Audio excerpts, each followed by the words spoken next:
এয়া ঢেকীয়া শাক বনাইছোঁ, নেমু, আলু আৰু ঢেকীয়া শাক এনেকৈ বনাইছোঁ।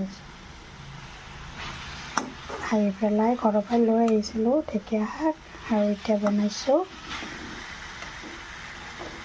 আৰু এয়া ঢেকীয়া শাক বনাইছোঁ, নেমু, আলু আৰু ঢেকীয়া শাক এনেকৈ বনাইছোঁ। আহি পেলাই ঘৰৰ পৰা লৈ আহিছিলোঁ ঢেকীয়া শাক আৰু এতিয়া বনাইছোঁ। আৰু ৰুম চুমবিলাক চাফা কৰি আছোঁ, সেইকাৰণে আজি বেলেগ নাই আৰু দেখাই আছোঁ আৰু কি আছে।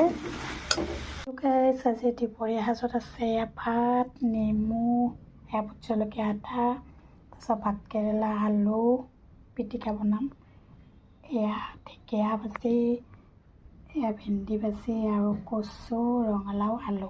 এইখিনি মই বনোৱা নাই বাৰু, খুৰীমাই দিছে, আমাৰ ঘৰৰ মালিকনী খুৰীমাই এইখিনি দিছে বাৰু। আৰু এয়া মই এইখিনিয়ে বনালোঁ, আজি টাইম পোৱা নাই। কালি আহি পেলাই গোটেই বাচন চাচন ধুলোঁ, ঘৰ চৰ চাফা কৰিলোঁ, সেইকাৰণে এতিয়াহে ভাত খাব লৈছোঁ। ৰাতিপুৱাৰ পৰা একোৱে খোৱা নাই, এতিয়া মই খাওঁ।